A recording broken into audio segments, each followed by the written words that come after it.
Good afternoon, everyone, and thank you for joining us today to talk about this important topic. My name's Jess Potter, and I'm a TB doctor based in London and part of UCL's TB research group and co-chair of the UK Academics and Professionals to End TB network. Myself and my colleague Ilaria Motta will be co-chairing today's webinar.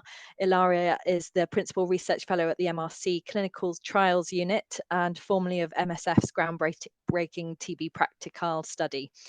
So just a few housekeeping bits to kick off. Please keep your mics muted throughout. We've posted a link to some feedback in the chat box. We'd very much appreciate your thoughts at the end, and we'll remind you again later. And we've also posted a few links to hopefully useful resources. Feel free to use the chat throughout to ask questions, and we will either respond within the chat or collate all of the questions and bring them into the panel discussion at the end. So, as Paul Farmer once said, in an era in which we have effective therapies, why has tuberculosis remained the leading infectious cause of young adult deaths? And we often speak about access in the context of TB as if it is a simple act. But whether we're talking about access to medicines, as we are today, or to healthcare, access is a complex social, political, and technical process that is shaped by prevailing conditions and always in flux. Today, our aim is to discuss just one challenge that underlies the paradox Paul Farmer presented: access to effective therapies, medicines that we know can cure TB. In this webinar, we want to set the scene, describing the current landscape and challenges that are experienced worldwide when trying to access the drugs we use to treat TB. And we have two excellent speakers to kick us off. Christophe Perrin from Médecins Sans Frontières Access Campaign has a background as a pharmacist and many years working with MSF. Christophe will share his wealth of experience of trying to secure access to TB medicines for people living in limited resource countries. After Christophe, we will hear from David Branigan, the TB project officer at Treatment Action Group, TAG, a global leader in political advocacy. And David will draw on his work on access to TB tools and TAG's 14624 campaign to discuss barriers and open up opportunities for action. We will then be joined for a panel discussion by Tiziana Masini and Tifenn Humbert. Tiziana is a public health consultant who has contributed to major advances in access to pediatric drug formulations for a range of diseases and brings experience across the public, private, and policy spheres to the discussion. Tifenn is also a pharmacist with a background in supporting drug procurement and supply chains. She brings a European focus, heading up WHO's work on access to TB medicines in the Euro region. So, without further ado, Christophe, over to you. Thanks, Jason. I will switch off my camera. So hi, everyone, and thanks for joining this webinar. So I will go through a snapshot. Honestly, it's not that in 20-30 minutes we can go in details into all the challenges and potential solutions that are affecting access to medicine for TB in low and middle income countries and in high income countries. But definitely, and if my slide would be moving, that would be a lot better. Yeah. So as is rightly introduced, mentioned in a preamble, it's quite a paradoxical situation with TB. And here in a short slide, just wanted to just refer back to the fact that TB is a curable disease. We've got all the medicine required to treat drug-sensitive TB, drug-resistant TB, and even to prevent TB, and to do so both in children and adults. All the formulations that are recommended by WHO today, that are really new ones, that were recommended a few months back, and they're related combination of rifampicin, moxifloxacin, and pyrazinamide. These are the only to fix those combinations that are not existing. All the rest is there. So, and we have even, which is such a change and a game changer compared to just 5 to 10 years ago. We have even a shorter oral regimen to treat drug-resistant TB and drug-sensitive TB, and even for treatment prevention. So in a sense, there's no really excuse to not to tackle this disease with the adequate tool. And despite so, when you look at low and middle income countries, And I took here on this slide just two recent examples of Kenya and India, where stockouts of TB medicines have been a real issue in the past months, pushing patients to stop their treatment and others not to start the treatment when they were due to do so. And then a lot of people, and probably a lot of you would say, but so quite a lot of money has been going into TB for the past years, thinking about global fund, for instance. So how come that low and middle income countries are still facing that? And bearing in mind that most low and middle income countries are affected by high TB burden. So in those contexts, it's absolutely crucial for the adequate and enough TB medicine to be made available. And then thinking about high income countries, a lot of people actually in those contexts have a sense that TB is not anymore an issue in Northern America, in Western Europe, or in Australia.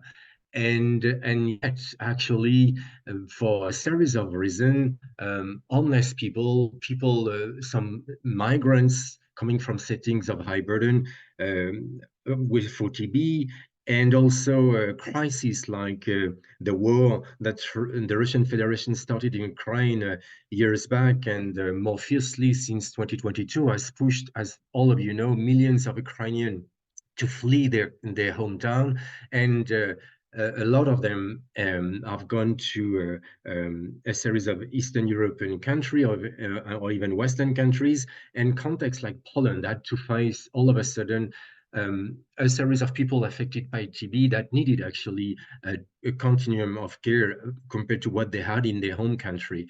And there are several publications recently from the European context, but also in Canada and in the US. And I've just mentioned a few in this slide with the links for those who are interested to read more about those issues and let's say the diagnosis done about this particular context where high income countries with low TB burden, except in specific groups, the lack of access to TB medicine is very an issue.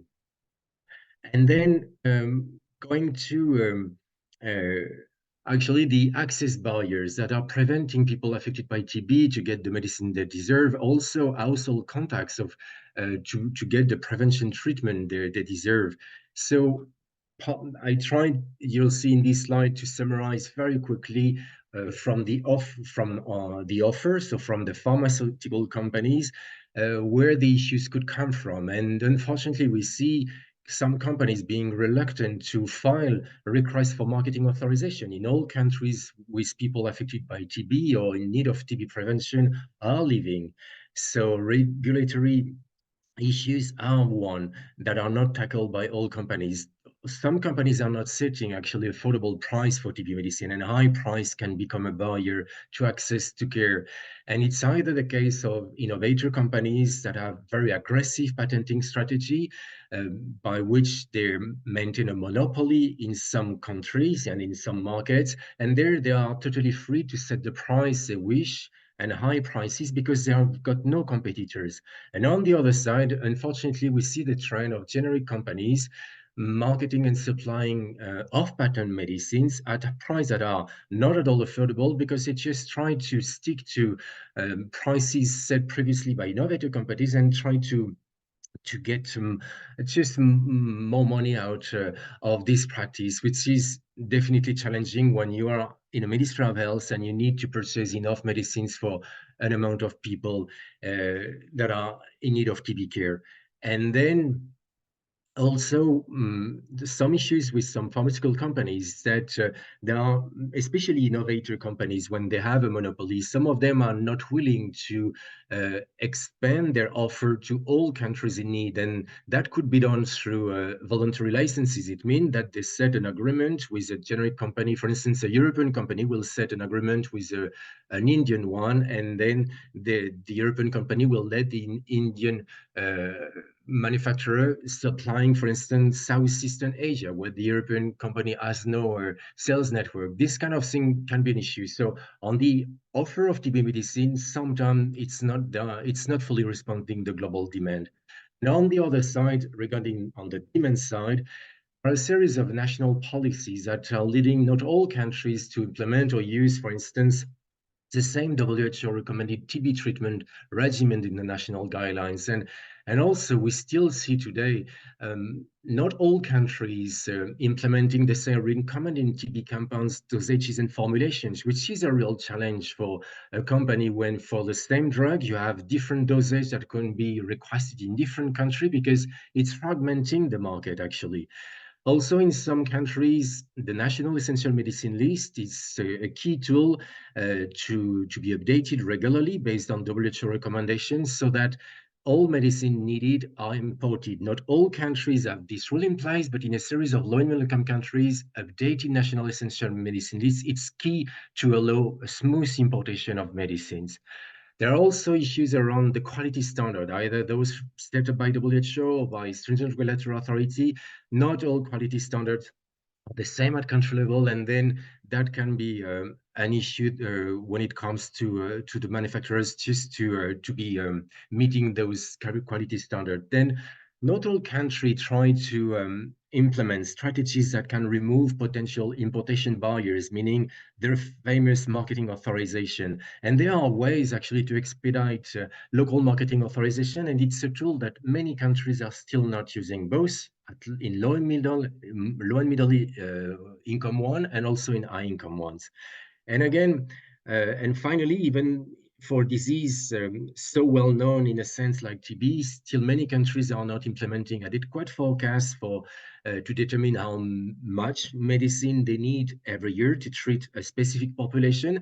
And they can either also set the adequate budget actually to procure all the medicine they need and money that could come from donor, from government. And then that leads to quite a segmented global market and inadequate demand, which limit incentive for manufacturers to invest in all required countries because they don't see where they can make business. And at the end of the day, manufacturers are not philanthropic entity. They have to earn money from the medicine they sell. So both on the offer side, on the demand side, there are issues that are affecting access to medicine for disease like TB. Then now I will just focus on a few examples, only three. We can't go through all challenges now, and you'll see we picked the funding for TB medicine procurement, the issues of high prices for specific medicine linked to country procurement strategies, and last, a few slides around registration. So in terms of funding, the first thing when you look in the picture in blue, which is coming from the WHO Global TB report from October 2020. And here you see how much fund actually as a target was supposed to be dedicated to universal access to TB prevention, diagnostic, treatment, and care. And the amount was 13 billion, 1-3.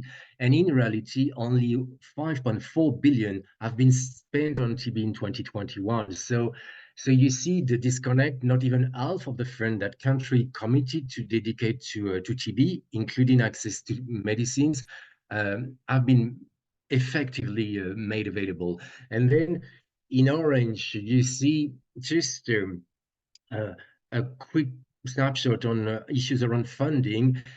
A key challenge faced by low and middle countries today is donor withdrawal. A series of donors who have been very active in supporting those countries with enough funds so that they can tackle TB challenges are, let's say, providing less money.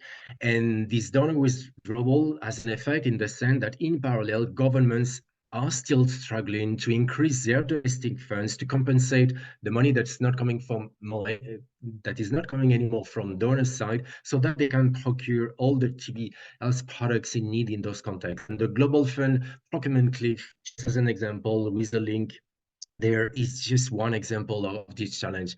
And in income countries on the other side, where you would say there are wealthy contexts, how come not all TB medicines required by the population there? And we know there are not so many people, except in few example like Romania, which has quite a high prevalence for TB. How it comes, and then there's a real lack of awareness at Ministry of Health level in those contexts regarding the poor standard of TB care that are ongoing in their context, completely disconnected from the current WHO recommendations. let's face the truth, in the European context that I'm normal because I'm from France, in a lot of Western European countries, TB is being treated like it was 30 to 40 years back in some contexts in the African continent or in Asia. And also the extent of needs is terribly actually undermined actually by those ministries of health. And then very limited budget is dedicated to the procurement of TB health product. And then one thing, today probably we have an argument to keep countries accountable for their commitments. The commitments are made at the UN high-level meeting for TB last September. There's really a significant increase in funding that was committed to, and probably all of us as a TB community, being physician, activists, coming from civil society, people affected by TB, probably we could call those countries in high-income contexts and low and middle-income contexts to really dedicate the funds that are required for TB. Then moving to high prices of some specific medicines and in comparison to country procurement strategies. Actually, for a country, there are as a very simplified way, you can say that there are two distinct procurement channels: government tenders. So it means a country will set regular tender on the international market to procure the medicine they need, including for TB, versus actually countries purchasing TB medicines, particularly through pool procurement mechanism like the Global Drug Facility. A pool procurement mechanism, it's a mechanism by which a procurement agent will pool demand across a series of countries, and it will then negotiate with manufacturers a bigger volume of those medicines to negotiate a good price. And then countries can go to those procurement agents to purchase TB medicine. And then the reality is a lot more complex than that. In fact, countries are using a lot of mixed procurement channels between government tenders and accessing and procuring medicines from international procurement agents where the demand is being pulled. All countries actually at the minimum set government tenders to procure products with their own funding. It can be channels very different in high-income countries compared to low and middle-income ones, but it's something that is always existing. Something to bear in mind, which is sometimes leading to some challenges in terms of prices set, sometimes even in terms of quality standard, is that often local manufacturers, including for TB medicine, are favored in government tenders, which sometimes can be a bit of an issue, especially on the price side. And unfortunately also, even though all countries could balance their procurement between government tenders, pool procurement mechanism, a series of contexts, unfortunately, have not introduced or making use of flexibilities that allow them to not only depend on government tenders and to access and to procure medicines through procurement agents that are proceeding to pool procurement mechanism. And actually, this practice or this lack of flexibility can really lead to higher price for TB medicines. When we talk about mechanism, of course, in the world of TB, the Global Drug Facility, the entity that comes to everybody's mind, even though some other procurement agents are also procuring TB medicines. To some context, the Global Drug Facility, it's an entity which is working under their partnership, and under the agency called UNAPS. It was 20 years ago. It's extremely interesting for the GDF is that they can support any country, but they are mostly, to tell the truth, active in low and middle income context. But some countries could also procure at the GDF, especially when public entities are doing so. And what's the big advantage of the Global Drug Facility, and you will see in the next slide, the consequence of that is that they're pulling demand across 163 countries in the world. So they have a massive leverage when it comes to the time to negotiate adequate price and the most affordable price for TB medicine. And the bottom line today that the GDF is definitely the best benchmark for TB, for the price of TB medicines and the price of quality assured TB medicine, which is a very interesting element to bear in mind. Here, very quickly, it's just a snapshot on key TB medicines for drug-resistant TB mainly, linezolid, fluoroquinolone, levofloxacin, moxifloxacin, cycloserine, and clofazimine. And actually, what's interesting here is here on this slide, you have prices that are set at the global facility. Again, definitely today, the entity for quality assured TB medicine able to provide the best benchmark price. In the two columns that are surrounded by a blue square, you can see the current price of the 5 DRTB medicine I mentioned compared to the estimated cost-based generic price. So, well, estimated cost-based generic price, that seems quite complex wording and concept, but it's very simple. Researchers years back, as I've tried to figure out what could be an optimal generic price for those medicines, and they did so by considering the price of the active ingredient, the price of formulating a tablet or their pharmaceutical formulation, the price to implement, the cost to implement adequate controls through a manufacturing line, and etc. So all what's needed to come up with a quality assured medicine. And on top of that, they added a 10% return on investment or 10% margin. And you see that actually most, if not all, the medicine that are mentioned in this table, the price set at the GDF back in 2022 already was matching the cost-based generic price for all of them. So, and then in the two columns surrounded by a green square, you see how much prices have been decreasing between 2020 and 2022, and then 2015 and 2022 at GDF. And you see that for most prices, except one exception, the price drop has been absolutely massive. And that's definitely to the fact that GDF is set up LC across manufacturers of based also on improved country forecasts, because it's important to bear in mind that GDF is also providing technical support to countries to proceed to improved so that the demand really match the needs. And then manufacturers know how much actually, how much volume they will be requested to deliver, and then they can decide for an adequate price. So under the stewardship of the pool procurement mechanism of GDF, price of those medicines have gone so much down in recent years.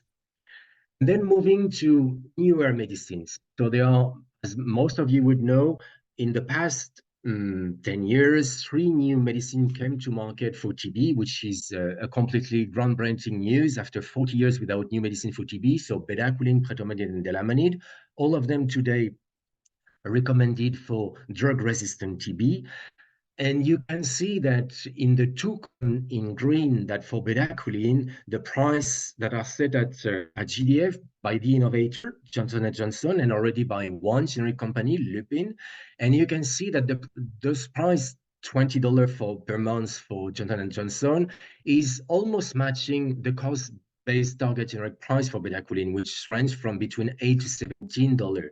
And the generic company is also very close to that. Then very worryingly, Farm Standard, which is a partner to J&J for the Russian context and Central Asian context, the price there is completely disconnected from the cost-based generic price. So it's such an issue for the Russian context, especially. Then for pretomanid, you can see that the price at GDF today per month is almost again matching its cost-based target generic price, which is not that bad. And then a very worrisome example of delamanid, where at GDF, the innovator company Otsuka is still procuring delamanid at around $200 per month. And you see that it's so much higher compared to what should be the target generic price.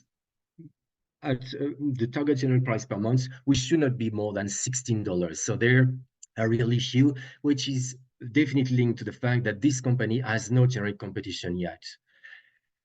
Here a quick snapshot still about high prices, because then how does it happen between low and middle income context and high income context? So in orange, you see the evolution of the price of 6 months cure with bedaquiline through the GDF.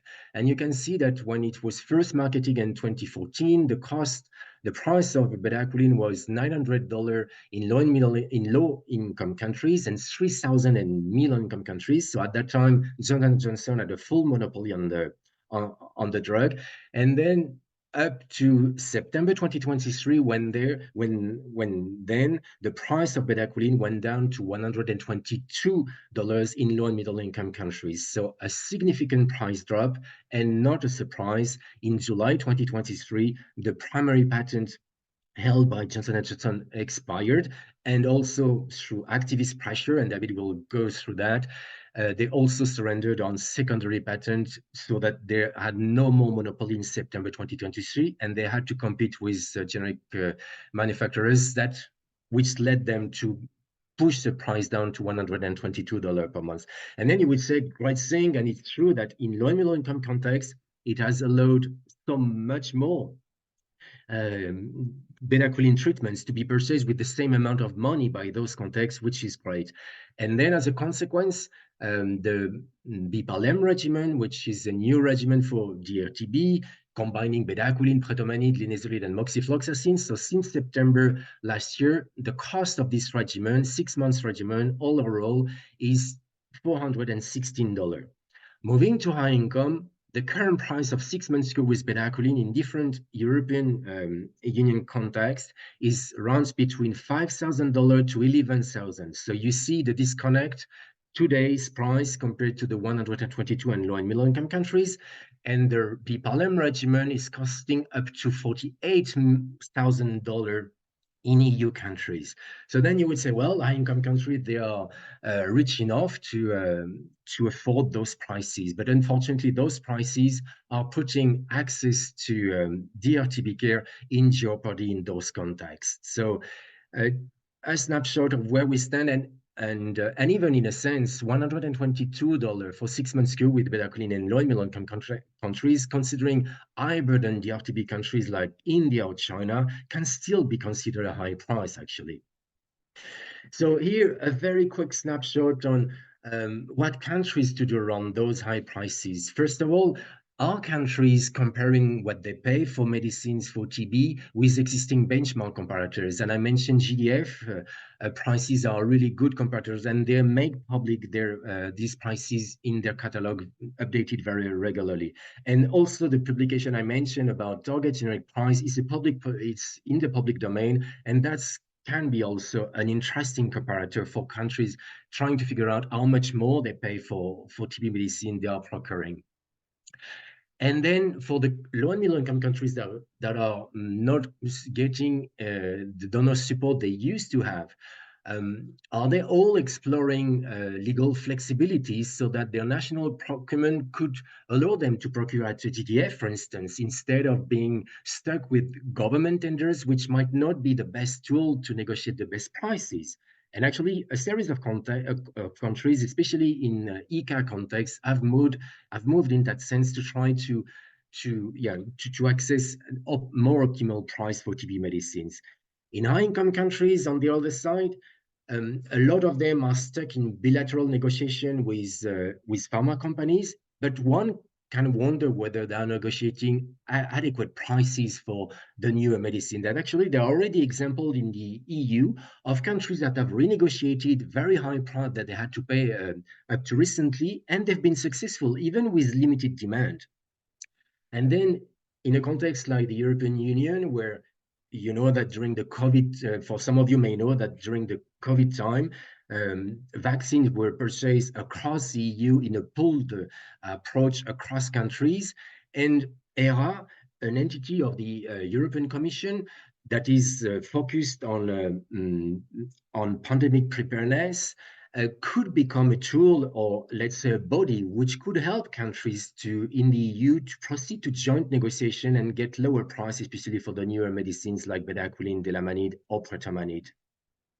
And finally, also why high-income countries are not making use enough of the existing pool procurement mechanism like the GDF.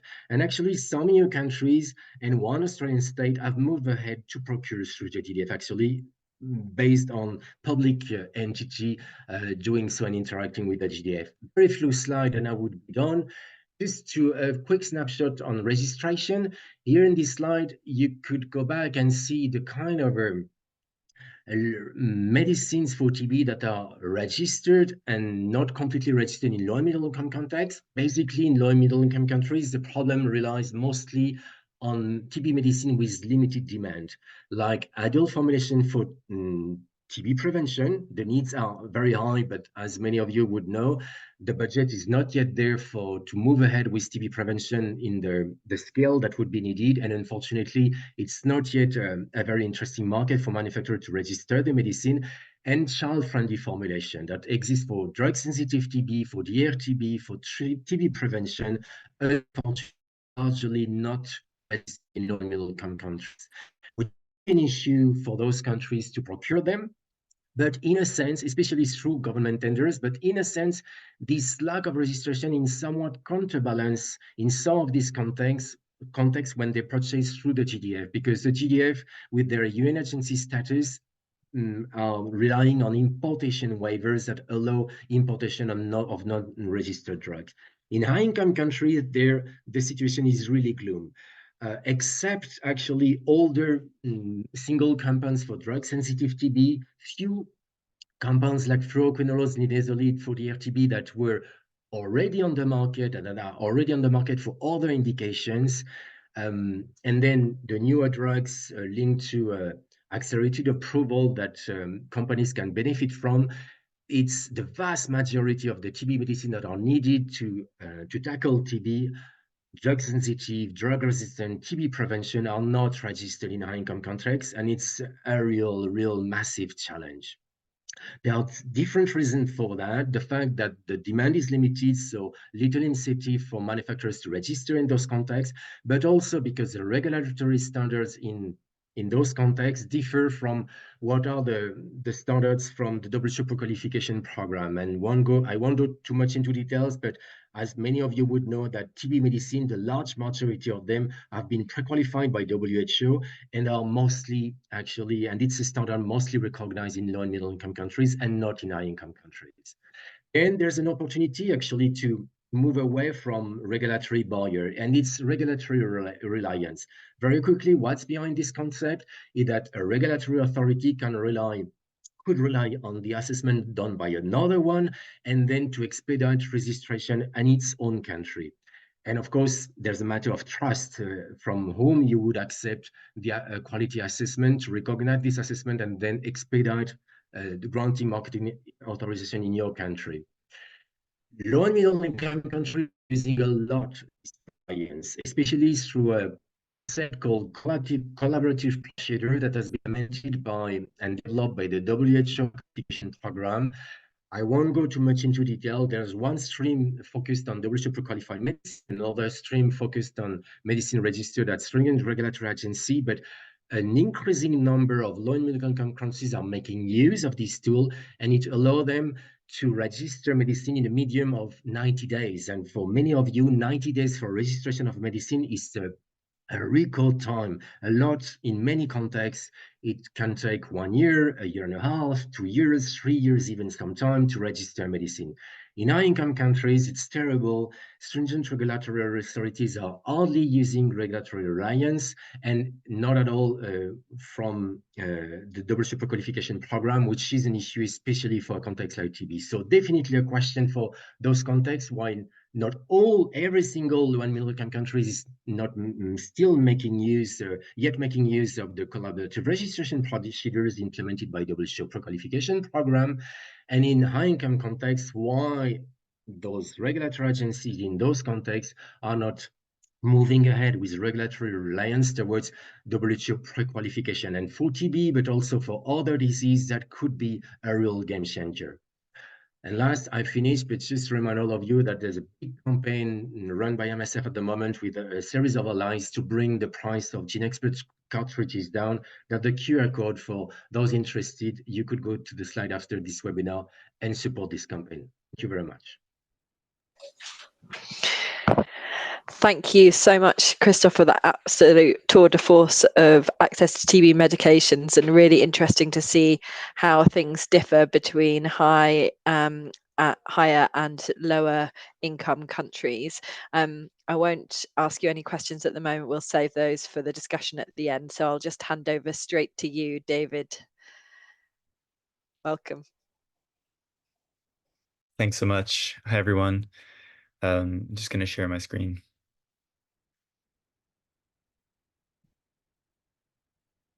So yeah, my name is David Branigan. I'm the TV project officer at Treatment Action Group TAG. And I'll be presenting today on the 146 by 24 campaign and public investment in the R&D of TB drugs and regimens. So the 146 by 24 campaign is a campaign to remove barriers to accessing the best available treatments we have for TB prevention and treatment of drug-sensitive and drug-resistant TB.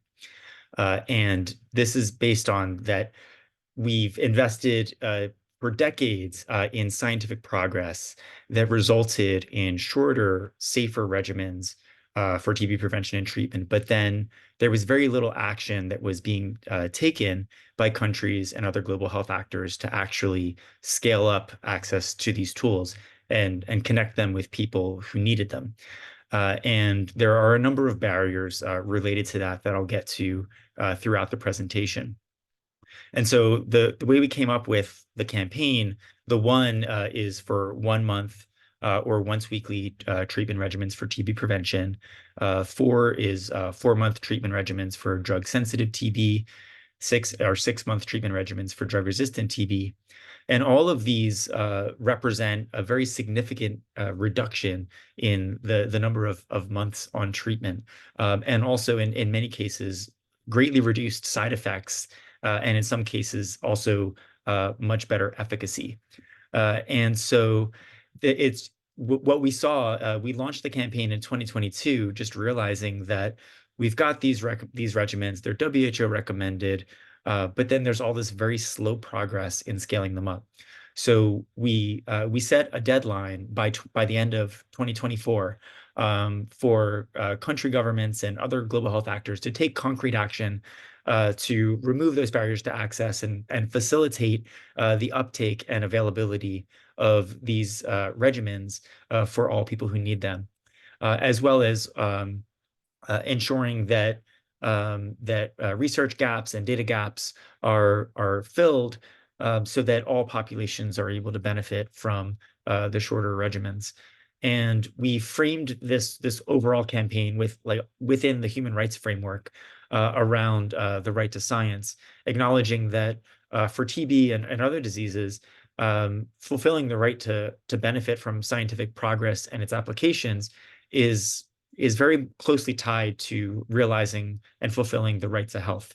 And so the lack of access to these best available treatments represents a human rights issue that should inspire outrage. And so when we look at funding, the funding landscape for TB products and research and development, from 2018 to 2022, public funders contributed 69% of all TB research funding. And this is compared to 16% from philanthropies, 10% from private sector companies, and 5% from multilateral organizations. So we can see here that the public is really driving the development of these new tools, these new drugs, regimens, and diagnostics. And the private sector is really just a small percentage of that. And so as such, public funders hold significant power to establish pro-access norms that are necessary to ensure the affordability and accessibility of the benefits of TB research, the drugs, diagnostics, vaccines, and then also the intangible benefits, such as access to knowledge, information, and data. So all of the 146 regimens have been publicly funded. And many of them, the landmark trials that established the efficacy and safety were fully publicly funded. And also the majority of the drugs in the regimens are off patent, except for several, and I'll get to those in a later slide. So for the 1 regimens for TB prevention, we've got 1 HP and 3 HP that include rifapentine. And this, so 1 HP is 1 month of daily isoniazid and rifapentine, and 3 HP is 3 months of once weekly isoniazid and rifapentine. So these are highly effective regimens, and they're also much easier to take, easier to adhere to, easier to complete, which will lead to better outcomes. We also have 3HR, which is isoniazid and rifampicin, and that's the indication for that is for children. And so these shorter regimens compare to 6 to 36 months of isoniazid preventive treatment, which can be very difficult to adhere to, taking those pills daily for that long duration of time. And also isoniazid has side effects, which can include liver failure. And so these regimens represent like a really significant advance in TB preventive treatment, and a lot of work has been done already to scale them up in countries, and there's more work to be done, but there is some progress. And the landmark trials that established the efficacy of 1 HP and 3 HP are Brief TB for 1 HP, funded by NIAID. And then Prevent TB for 3 HP, funded by the US CDC. And then looking at the 4 regimens for drug-sensitive TB, there are 2 of them, 4 HPMZ for adults and adolescents down to 12 years, and 4 HRZE for children 0 to 16 years. And the 4 HPMZ regimen also includes rifapentine. And both of these 4-month regimens then compare to the standard of care that has been in place for more than 50 years to treat drug-sensitive TB using 6 months of HRZE, isoniazid, rifampicin, pyrazinamide, and ethambutol. And this is millions of people each year that are taking this 6-month regimen. And so after more than 50 years, having reducing drug-sensitive TB treatment by 1/3 was a major breakthrough. But the 4 HPMZ regimen, in part because of the cost of rifapentine, is much more expensive compared to 6 HRZE. So 6 HRZE, the standard of care, is about $46 per treatment course, compared to 4 HPMZ that currently is around $163. So more than 3 times as expensive. But this is with very low volumes. We don't yet have the fixed dose combination for it. There's a higher pill burden given the current tablets.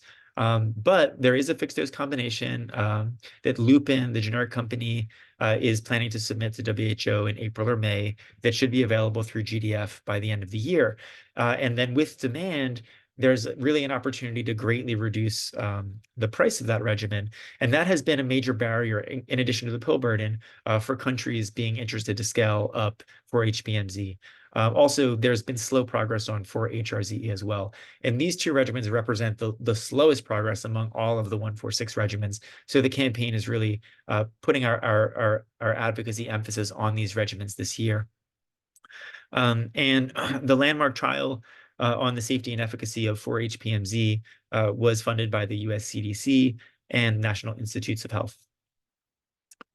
And one other thing to just say real quick about the price, yes, the regimen is a little bit more expensive, and I think that is part of what happens when we're introducing new technologies, but also the shorter duration of treatment over millions of people could save a tremendous amount of health system costs that also need to be considered.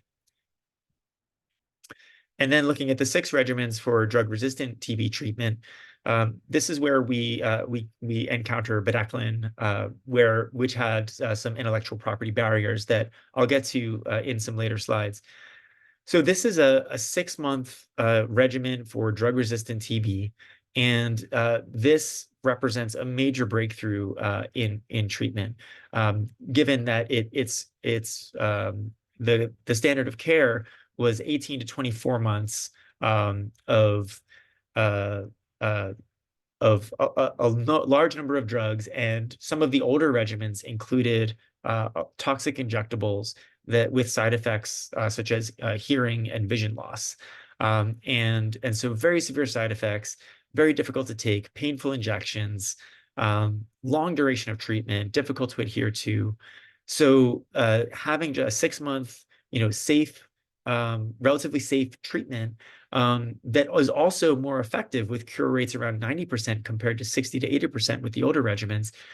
It's really been kind of a major breakthrough, and the price of BPALM, especially with the price reduction of bedaquiline that we saw in 2023, has now made the regimen even kind of less expensive than some of the alternative options. So countries are also really getting behind this regimen and starting to scale it up.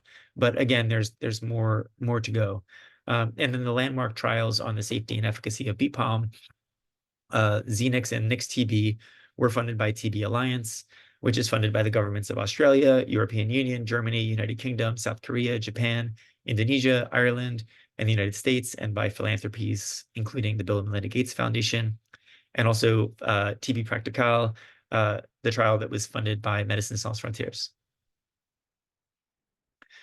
And bedaquiline, as Christophe had mentioned, there was a monopoly on the drug, and early on it was very expensive. I think it was like $900 per treatment course, and so this is a powerful drug, and it forms the backbone of most WHO recommended regimens for drug-resistant TB.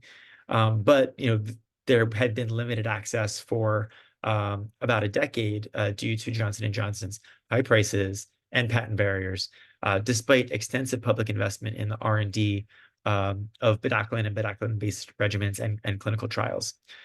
And so looking at this graph here, this is from a TAG-led study on public investment in bedaquiline.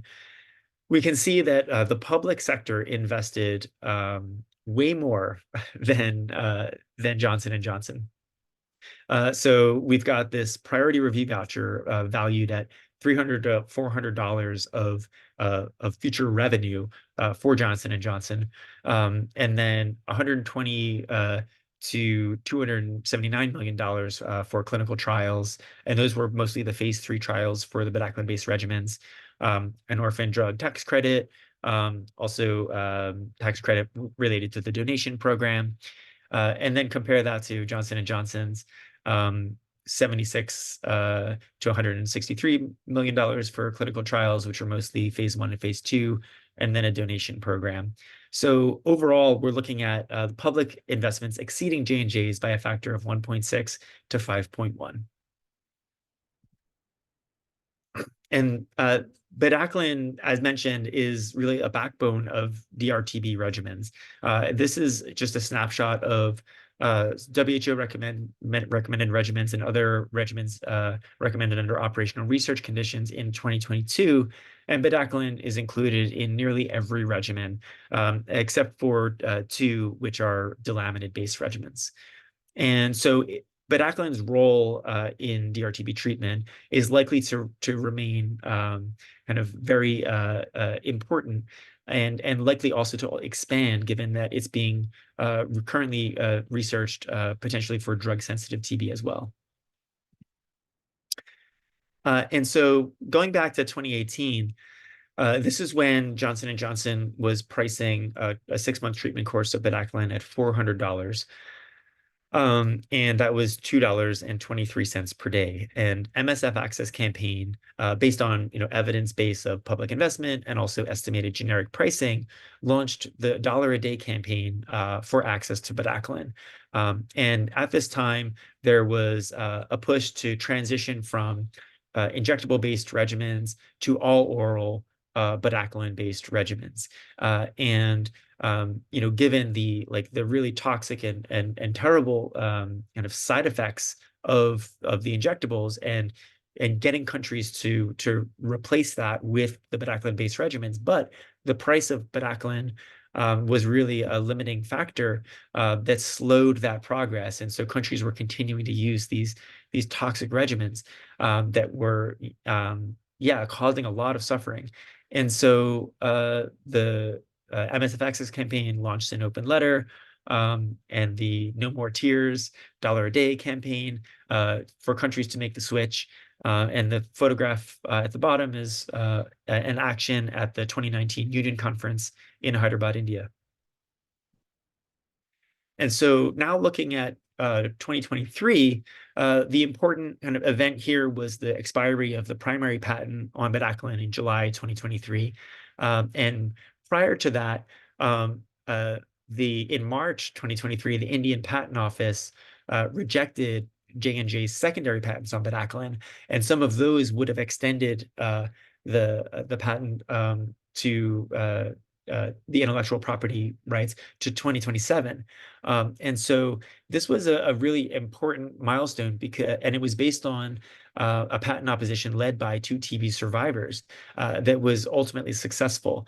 And it allowed, it paved the way for Indian generic manufacturers to produce like generic bedaquiline as soon as the primary patent expired in July 2023. But the secondary patents were still in force in the majority of other high TB burden countries, so they wouldn't be able to import the generics.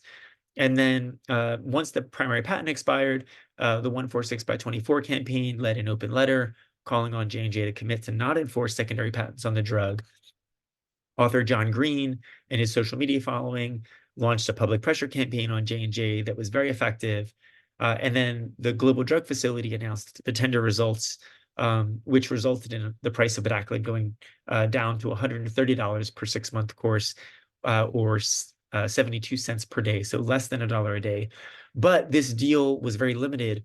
While it enabled most low and delinquent countries to procure generic bedaquiline through GDF, it excluded around 10 countries in the Eastern European, Central Asian region, and also countries that don't buy through GDF, such as South Africa.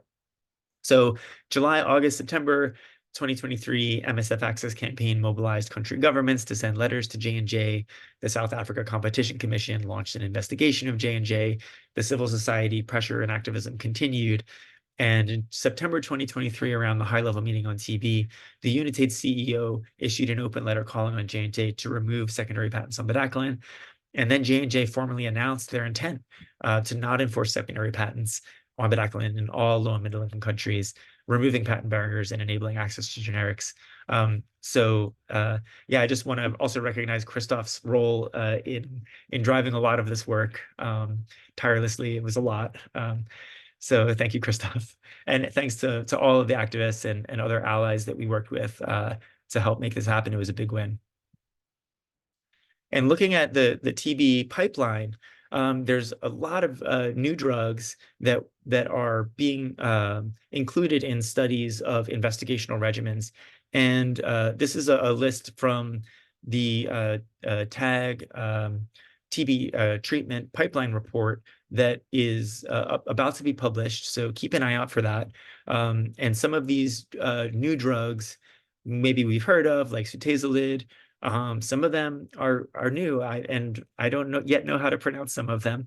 But if you look at the last column, you can see that all of these studies are either fully funded by the public and philanthropic organizations, or heavily subsidized.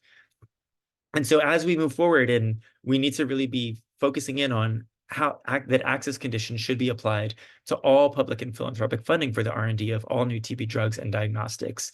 And this is, and so we need to also be holding these public funders accountable to putting in place those conditions more upstream, so that when we get to the place where these regimens are WHO recommended, we're in a better position in regard to pricing and access. So speaking of diagnostics, and Christophe also mentioned this, Cepheid, the diagnostic company that markets GeneXpert, has held a monopoly for TB testing from 2011 through 2020. And they were the only supplier of rapid molecular diagnostics for TB, which really they instantiated, and their platforms. It became, and the tests are quite good, but there's also a lot of limitations. And the challenge has been that when this got introduced, it was a highly accurate test to replace smear microscopy, which is a technology from the 19th century for diagnosing TB. But because of the high price of the test, countries were continuing to use smear microscopy. And so the potential benefits of this diagnostic were not being realized.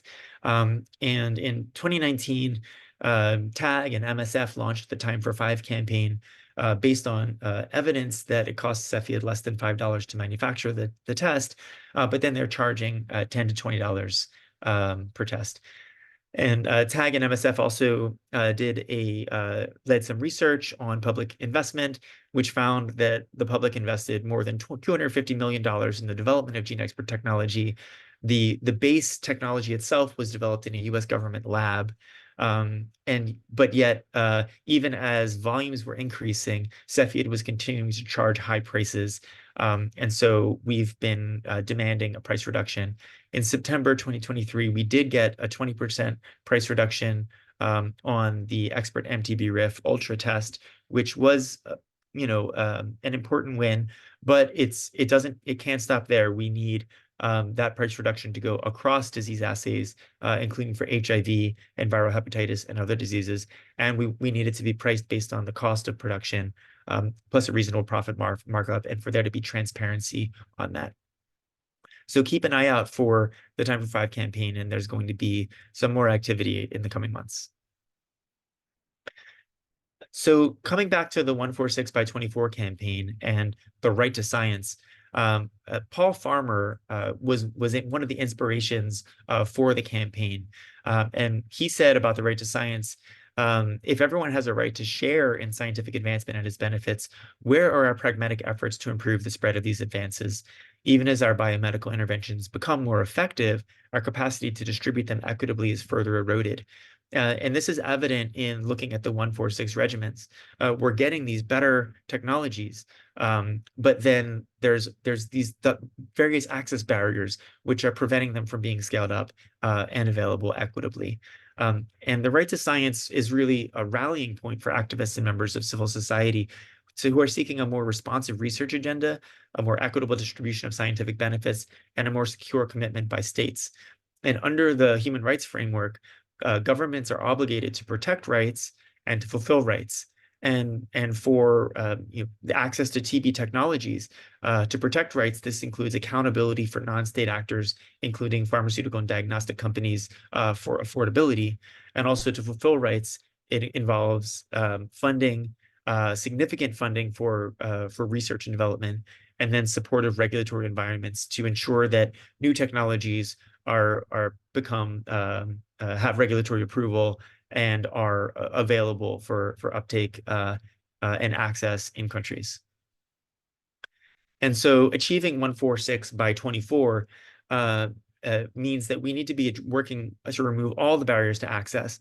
And this includes price and related intellectual property barriers, but it also includes making sure that concrete progress is being made by country governments and other actors in generating the necessary scientific evidence to inform WHO guidelines, to make sure those guidelines are translated into national guidelines, to make sure that countries are including these new technologies in national strategic plans and global fund funding proposals, so that there is a budget line item for them, that they are being procured, and also maybe that they're being procured at a higher price than the standard of care, because they're better technologies. And with those volumes, we will hopefully get better lower pricing.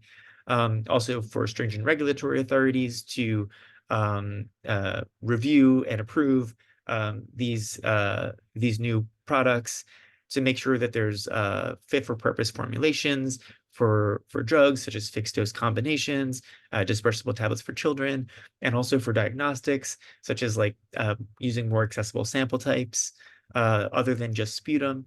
And then we in addition to price, we need to make sure that for people to be able to access better treatment, they need to also have access to TB screening and diagnosis, which is one of the largest gaps in the TB cascade of care, and the weakest link, and something we really need to be improving, so that people with TB can quickly get into care, access the best available treatments, and have the best outcomes. So thank you so much Here are some resources that I referenced in the slides, and my email address for any questions or other information, and looking forward to the discussion. Thank you, David. I now want also to invite Tiziana and Tifenn, our panel members, to join the discussion. Please continue to post in the chat your question. I'm also now adding to the chat link to a Google form.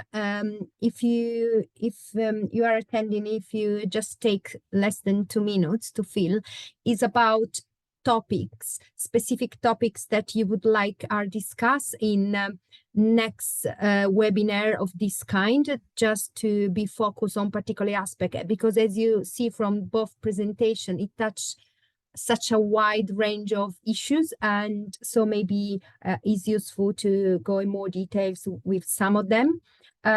So again, thanks to our speaker, and thanks to Tiziana and Tifenn to attend. So before going to there are a couple of questions in the chat, but before I wanted to start by asking maybe you first, Tifenn, what you think was the biggest wins have been in your respective area of interest, and how or where you think these wins might be replicated, if any.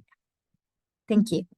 So thank you, Ilaria. So maybe I can introduce myself. I'm a pharmacist as well. I'm working in WHO, the World Health Organization in the European region. So we work with 53 countries. So we have middle and low-income countries, but we have also in our region high-income countries. So I think with the two very good presentations we just had, they cover a lot of different topics. And maybe I think what is interesting, and it was also highlighted by Christophe and by David, is about the quality of medicine, because TB can develop resistance very easily. So it's important that the medicines that countries are using are quality, have good quality. So therefore, WHO with other international stakeholder decide to have the WHO pre-qualification programs, and I have put the link in the chat for some of you, maybe you don't know.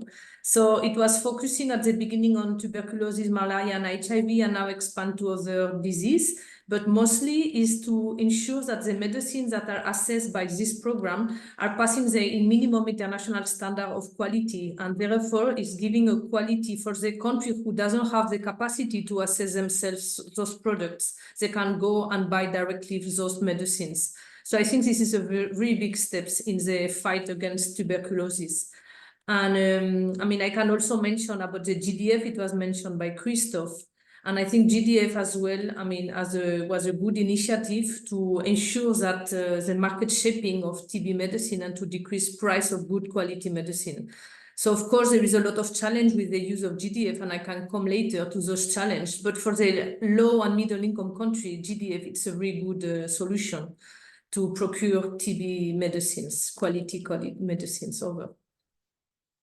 Thank you, Tifenn. And to you, Tiziana, if you want again briefly introduce again you as well. Yes, thanks a lot. Thanks a lot, Ilaria. Good morning, good afternoon, everyone. So I'm joining this webinar as an independent consultant, but I work at WHO Global TB Program as a consultant, and my main area of expertise is pediatric TB medicine. So in fact, my reflection is about pediatric medicines. So Chris highlighted how the market, especially for DRTB medicines, it's quite small. So all the wins that we have made collaboratively in the past few years in terms of the prices, of the availability, but also of the prices, are really big wins if you consider the market.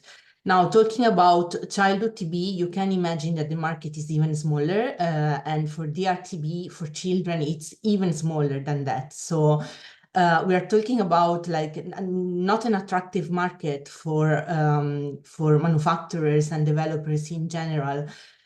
However, despite that, we now have basically an armamentarium of child-friendly formulations for all TB drugs, for prevention and treatment of drug-susceptible TB and drug-resistant TB.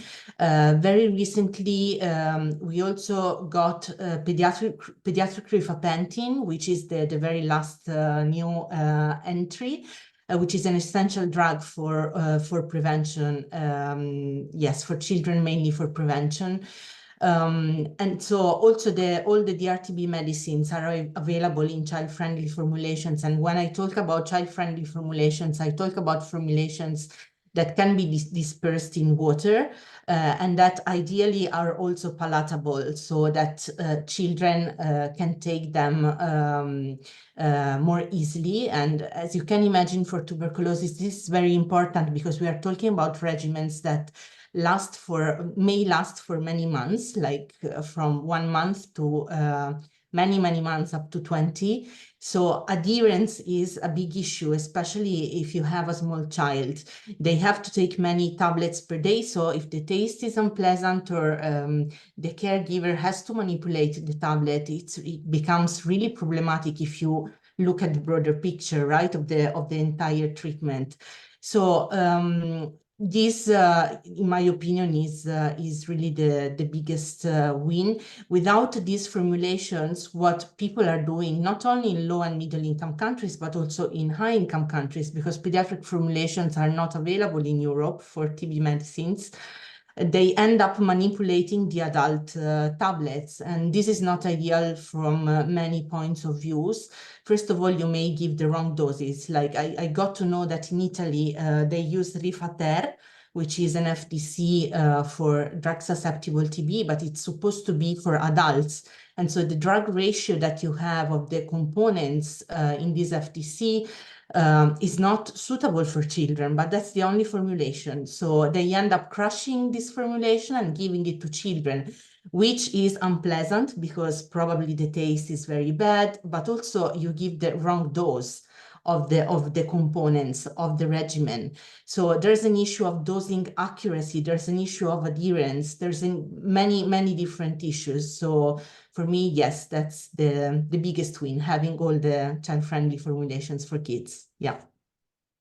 Thank you. I think one point that is maybe good to be more in details. We have a lot of great things about GDF, but Tifenn also mentioned there are challenges. I don't know if also David or Christophe or Tifenn as well, if you can elaborate on that, of the challenges that there could be there. And then we move to the question from the audience. Thank you, Laria. Maybe I can start and the colleague can continue. So maybe, I mean, it was mentioned already, but in Europe, I'm going to speak about the high-income countries in Europe. We have 52% of decrease on incidence of TB since 20 years. So it has been a big decrease, but that also has bad consequences, because if you decrease the number of TB, you decrease the number of patients and you decrease the incentive for suppliers and manufacturers to register their products. So we know this is going to happen, and it's already happening. The market is very small. It's happening with other old antibiotics. So it's not something that is only linked to TB.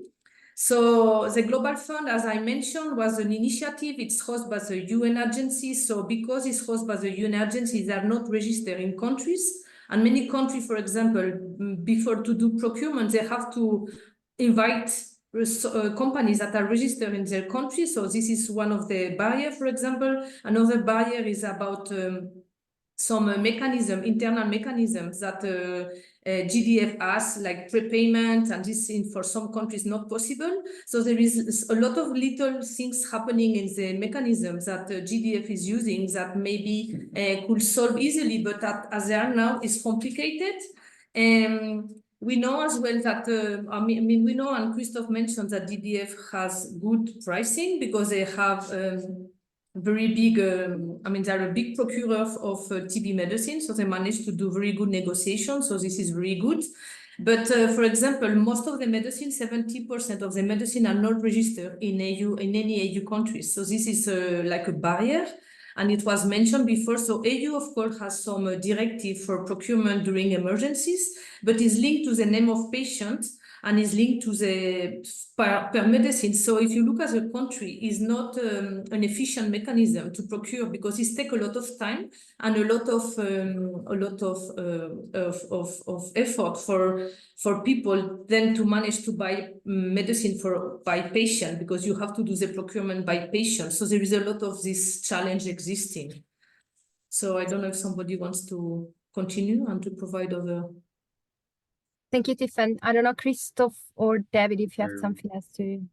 No, thanks, Ilaria, and yeah, just to follow on what Tifenn just said, is I would say so. Here, the GDF being an international procurement agent, actually.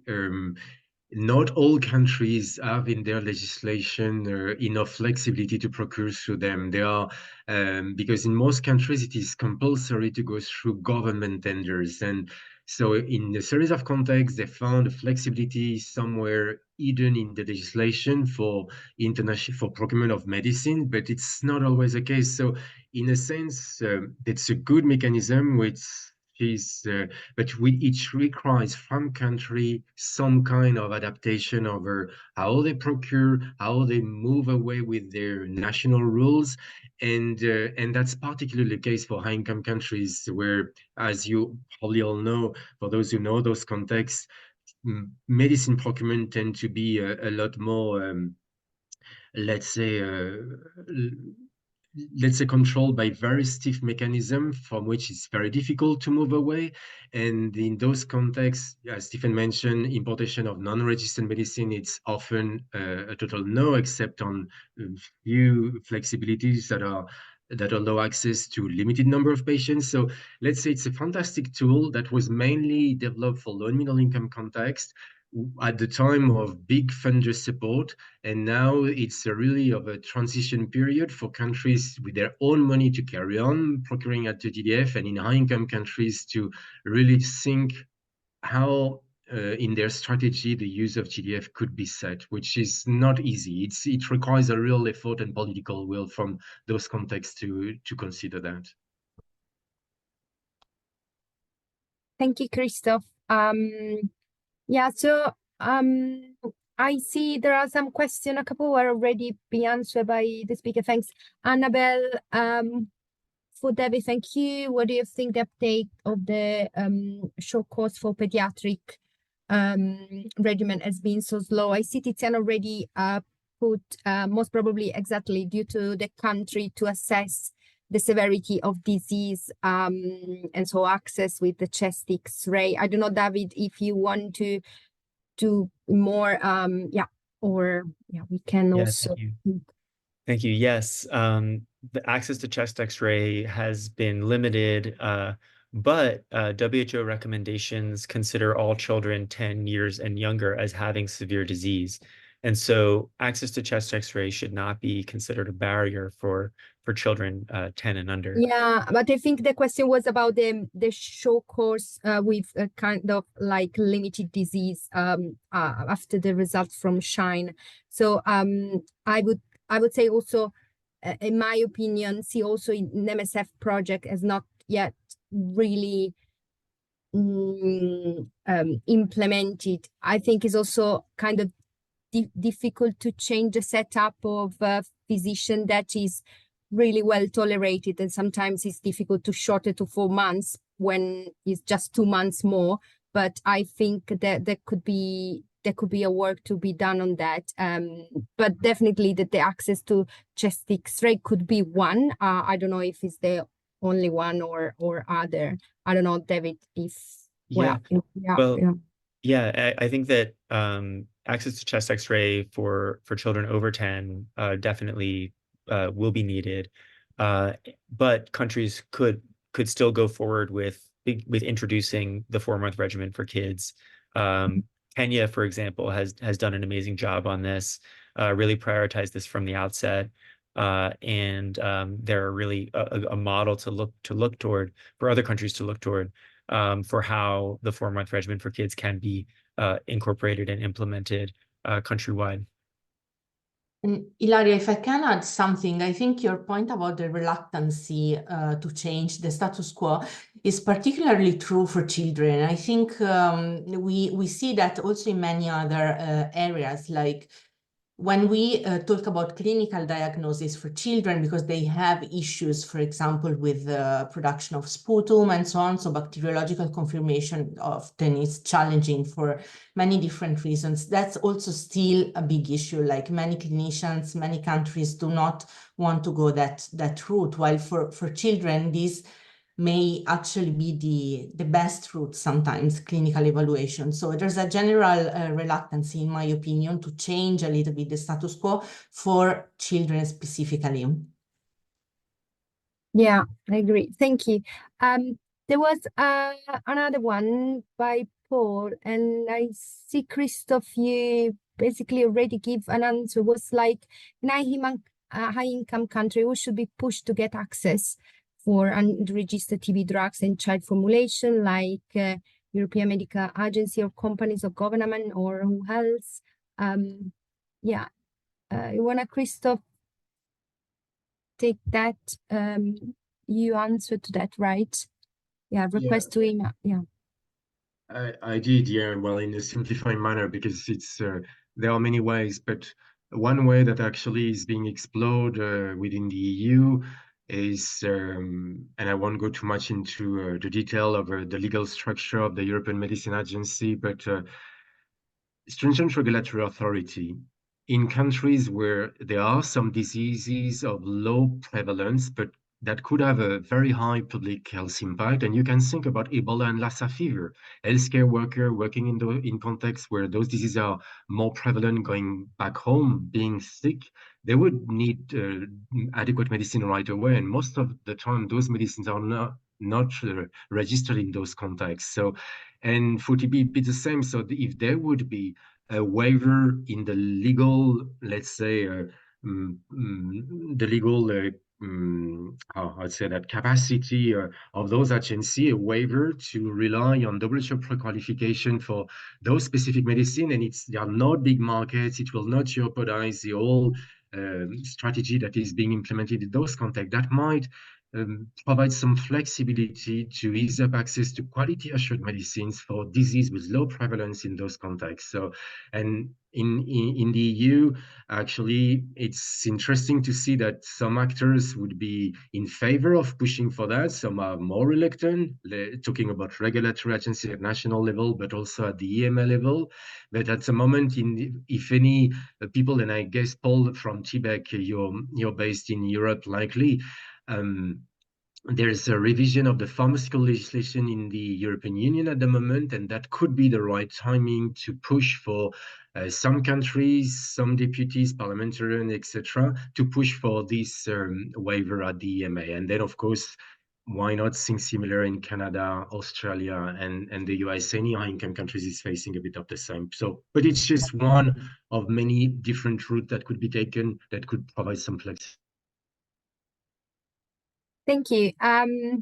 I see there is one, David, if you want to take one, is more on diagnostic tool that you mentioned about the expert test, was like on interesting your thoughts on increasing competition for expert by pushing alternative platform to help bring unit prices of tests down.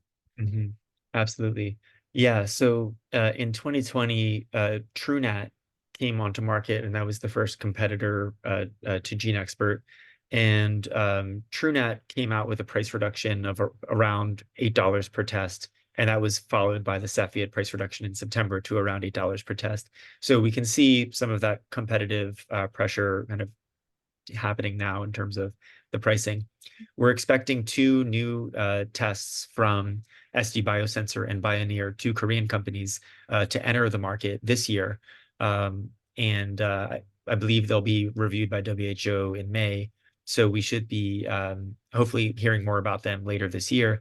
And those would be direct competitors to GeneXpert, including the Expert MTB-RIF Ultra test and also the Expert MTB XDR test. So we're looking forward to seeing what will happen when those new tests come in the market.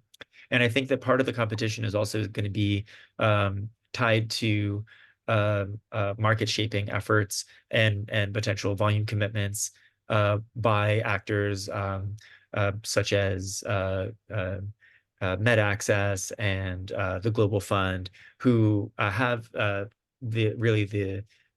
financial kind of leverage to offer these volume commitments and back them, but it will really be based on demand. And looking at the other platforms, I think for TB diagnostics, you know, there's not one diagnostic platform that's going to do everything for everyone. You know, there are like GeneXpert is a near point of care test. The Roche and other Abbott tests are high throughput centralized tests in countries like South Africa with great sample transport systems, very effective. They're able to really take advantage of those centralized platforms. But in other countries without sample transport systems, we need more near point of care and point of care tests. And we're hoping by 2025, we'll have a whole array of new non-sputum based portable point of care rapid molecular diagnostics for TB, which will definitely change the game. And so I think for looking at a diagnostic network, we need kind of a range of tools to meet different country settings. But definitely competition is going to make a big deal, make a big difference when we get it. Thank you. So I think we have there is one more question here, and I think this is an example what we were thinking to dig in more details in probably following a webinar and see specific example, because it's any country level example where they has used legal system like DOAC declaration, WTO rules to support to make drug resistant TB drugs available mandatory at country level according to your experience. I mean, this I think we could use this for we can keep for other webinars if you think it is gonna be too long to answer. I still have one question to ask to you as a panel member, unless somebody wants to take that quickly. I mean, I can take quickly. I mean, we know, as I mentioned, this has happened in some countries. We know that, for example, Spain, a hospital in Spain is importing some fixed dose combination for children on treatment-based name, for one patient. So it's happening, but it's like a very complex mechanism, and it's taking a lot of time. So I think as we are like advocating for enhanced access to TB medicine in high-level income countries, I think we need as well, and country maybe need to think more to have more coordination at country level, because what we can see is like there is a big fragmentation amongst different actors. In most high-level income countries in Europe, the hospitals are the ones who are doing the procurement of those TB medicines. So maybe the hospital, and it's almost, most of the time it started from the physicians. So the TB doctors are starting, to look around and to see how can I buy those medicine for my patients.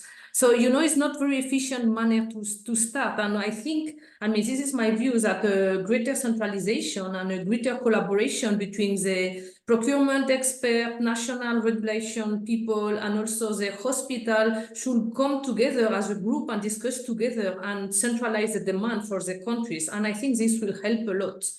And we know as well there is some stockpile. We know there is some TB stockpile, for example, in the US since 2018. And this is maybe a solution for the short run, but it's very expensive to maintain a stockpile. So this is something that EU is also thinking. And Christophe mentioned a little bit about the ERA, about the DG ERA, the Health Emergency Preparedness and Response. So they're planning to have a stockpile. And it's not only for TB, it's for other medicine, but they're considering to bring some TB medicine in the stockpile. So I think it's happening, but it's more the mechanisms that need to change, and that Christophe explains the legal framework that country has should be a little bit more flexible to simplify this the procurement mechanism. Thank you, Tifenn. Please, Christophe, I see your hand. No, thanks, Laia here. And also, since the question was mentioning TRIPS, Doha agreements, and WTO, that makes me thinking about, for instance, patent oppositions, and in a series of contexts, mostly in middle-income countries, thinking about India, let's say Kazakhstan, Thailand, Brazil, in those contexts, there have been several patent oppositions filed by civil society organizations to try to block or to withdraw patents that were filed in a manner that was found completely with no adequate reason. And it has been used for DRTB medicines, or even more than just DRTB medicines. For instance, if bedaquiline, the generic competition could start in July, it's because patent opposition was successfully filed in India by two DRTB patient survivors, together with the support of Indian lawyers, and it ended up the patent office in India in March 2023 to cancel and to deny the secondary patent that pushed by change in India for bedaquiline. So there are several examples, but also for TB prevention, of good activist mobilization to push back on patents that were either filed or granted to some companies. So yeah, WTO, TRIPS agreement have been used in different ways. And unfortunately, in high-income context, patent opposition have been filed, but to my knowledge, are most of the time rejected because let's say the legal battle is a lot fiercer compared to middle-income ones, where public health concerns are also in the mind of patent offices. So yeah, there could be a webinar organized where there could be solutions like what Tifenn referred, how countries already found flexibilities to implement to access medicine not registered locally and not available locally in the market, and eventually other flexibilities that are ways for civil society organization, patient association to put their feet into their door and of whatever strategy pharmaceutical company are putting out to block access to or to limit access to key medicines. So that could be an interesting webinar to organize, pulling together different strategies that could be set up to increase access to those key medicines. That could be an interesting one. Thank you. Thank you. Thanks, Christophe, and thank you, everyone. We have made it to 4:30, and I think what's really clear to me is that this is the start of an ongoing discussion, and that lots more work in this area is needed to ensure that all the people who are diagnosed with TB can access the medicines they need to cure them. As Christophe mentioned, there are lots of ideas to take this conversation forwards, and I think drilling down into the details of either particular contexts, particular mechanisms, or particular drugs will provide some of those avenues forward and give us some more clear ideas on how to take action wherever we are in our particular contexts. So I hope everyone is leaving today feeling a little bit more informed and also energized and empowered to start taking action where you are. As has been said today, it really is the changes that we have seen happen or have been because people have taken this up within their own countries to find those routes through to demand change, like we've seen from affected communities in India with the bedaquiline patent. So together, yes, we can end TB. Thanks, everyone.